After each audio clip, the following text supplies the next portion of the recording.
Alors on continue nos exercices de révision avec les équations.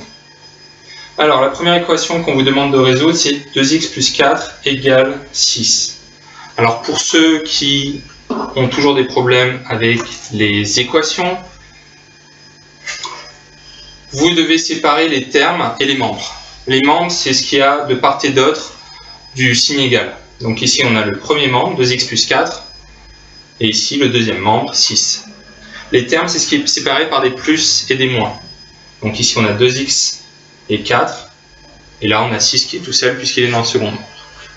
Maintenant, ce que vous allez devoir faire, c'est repérer les membres qui contiennent, les termes qui contiennent des x, les termes qui n'en contiennent pas. Ici, on a 2x qui est un terme en x, et 4 et 6 qui sont des termes sans x. Que va-t-on faire? On va faire du rangement. C'est-à-dire que on va prendre notre signe égal. À gauche, on va mettre les termes en x, donc 2x. À droite, on va mettre les termes sans x. Faites bien attention, lorsque vous prenez un terme et que vous le passez d'un côté du signe égal, en tout cas d'un autre côté du signe égal, il va changer de signe. En l'occurrence, ici, plus 4 va devenir moins 4. Par contre, 2x qui n'a pas bougé reste 2x, 6 qui n'a pas bougé reste 6. Vous pouvez maintenant passer à la deuxième étape qui est faire les calculs. 6 moins 4, 2. À gauche, il n'y avait pas de calcul à faire, donc on le laisse tel quel. La dernière étape, la plus importante, c'est celle de la division. Vous marquez x égale. Vous prenez le 2 qui est là, vous le remarquez, et vous divisez par le 2 qui est là. 2 sur 2, ça vous donne 1. Votre solution, c'est x égale 1. On va continuer avec les autres équations. 3x égale 9. Ici, il n'y a pas de rangement à effectuer. En effet, on n'a que deux termes à considérer. 3x et 9. Qui dit pas de rangement, dit pas de calcul. On passe directement à l'étape de la division. Donc on marque x égale 9 sur 3. Et donc x égale 3.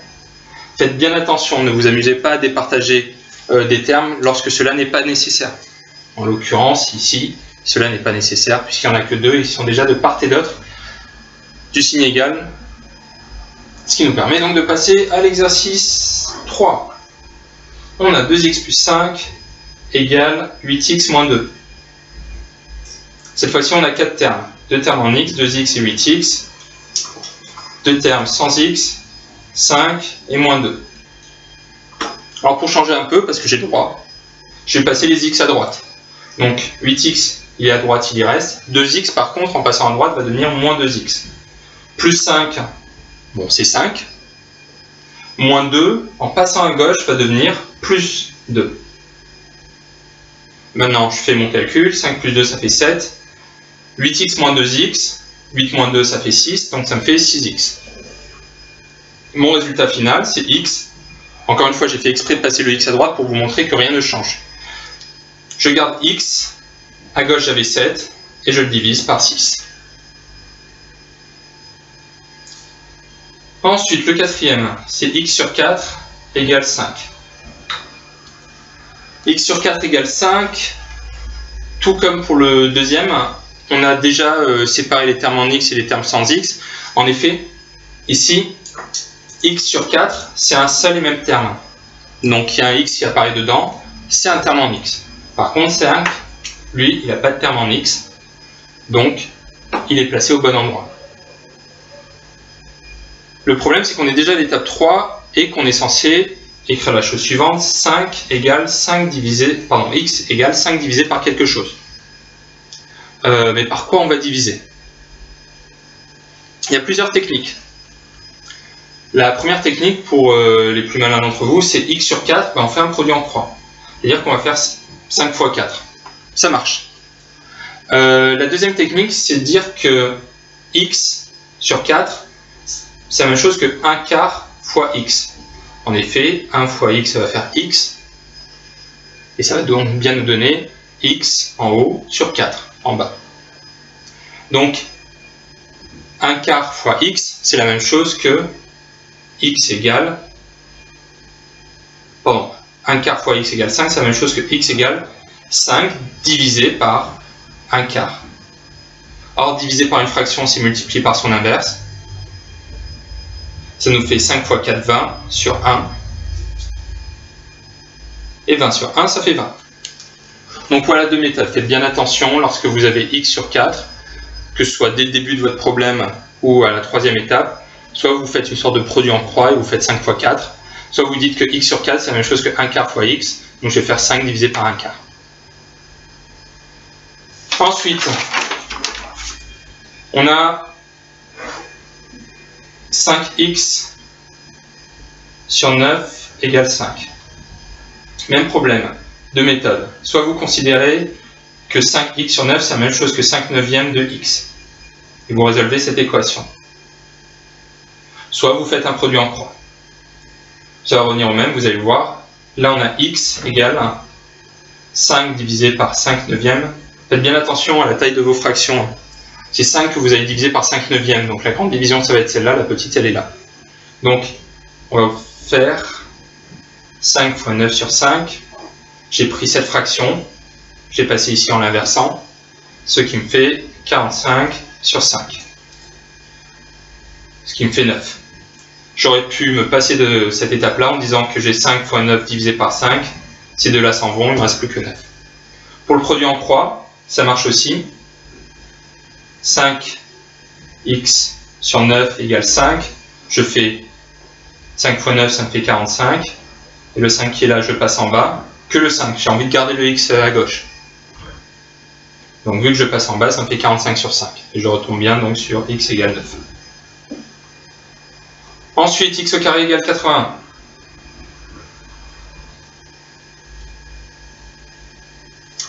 Alors, normalement, la majorité d'entre vous ont dû me dire x égale racine de 81, donc x égale 9.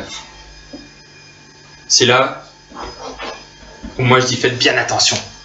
Lorsque vous avez x au carré égale 81, souvenez-vous toujours qu'il y a deux solutions, x égale racine de 81 et x égale moins racine de 81. Donc x égale moins 9. Au final, vos solutions, c'est moins 9 et 9. Donc faites bien attention avec vos équations du second degré. De toute façon, bonne nouvelle, on y reviendra cette année. Ensuite, j'ai x au carré égale 1. Oh, égale moins 1. Ceux qui m'écrivent x au carré égale racine carrée de moins 1 égale... pardon, x égale racine de moins 1, c'est pas bien. Ceux qui marquent x égale i, c'est très bien. Si vous connaissez, bien évidemment. Sinon, si on est dans les réels, c'est-à-dire si on a le droit seulement d'utiliser les nombres que vous connaissez, c'est-à-dire de 0 à l'infini et de 0 à moins l'infini, avec tous les nombres à virgule, vous savez qu'un nombre réel au carré ne peut pas être égal à un nombre négatif. Tout nombre au carré est égal à un nombre positif pour les nombres réels, ce qui n'est pas le cas pour les nombres complexes, que l'on verra cette année. Donc, x au carré et moins 1 n'a pas de solution. On marque ça, S égale l'ensemble vide. Les solutions, eh ben, il n'y en a pas. L'ensemble des solutions est vide. Enfin, les deux derniers exercices. 1 quart de x moins 2 égale 5x plus 1 tiers. Cet exercice, en fait, est plus là pour réviser les fractions que pour réviser les équations. J'ai mon terme en x ici, mes termes sans x là. Donc à gauche, je garde 1 quart de x. Mon 5x, je passe de l'autre côté, ça va devenir moins 5x. À droite, j'ai un tiers. Et le moins 2, je passe à droite, ça va devenir un plus 2. 1 quart de x moins 5x, je ne peux pas le calculer tel quel. Il faut qu'il soit sur le même dénominateur. Donc par exemple, je vais dire que c'est 1 quart de x moins 20x sur 4. Pourquoi? Parce que j'ai multiplié 5 par 4, ça m'a donné 20. Et j'ai le droit, dans ce cas-là, après avoir multiplié en haut par 4, de diviser par 4. Même chose ici, j'ai un tiers plus 6 tiers. Qu'est-ce que j'ai fait? Le 2, j'ai multiplié en haut et en bas par 3. Ça fait 2 fois 3, 6, le 3 qui est en bas reste. Là maintenant, je peux faire mon calcul. 1 quart moins 20 quarts, ça va me donner moins 19 quarts de x. À droite, 1 tiers plus 6 tiers, ça va me donner 7 tiers. X est donc égal à 7 tiers divisé par moins 19 quarts. Ce qui vous fait x égale 7 tiers fois moins 4 sur 19. X est égal à 7 fois 4, 28. Il y a un moins qui est là, donc on va le mettre tout devant. Et 3 fois 19, ça vous fait 57. Ça fait rare de ma part. Dernière équation, c'est ce qu'on appelle une équation produit. Quand vous voyez deux parenthèses qui se multiplient et dont le résultat est égal à 0. Attention, c'est très important. Vous savez qu'au moins un des facteurs est égal à 0. Donc vous écrivez que 2x moins 3 est égal à 0, c'est-à-dire que 2x est égal à 3, x est égal à 3 demi. Ou 4x moins 8 est égal à 0, c'est-à-dire que 4x est égal à 8, x est égal à 8 sur 4, x égal à 2. Donc vos solutions, c'est 2 et 3 demi. On en a terminé avec les équations.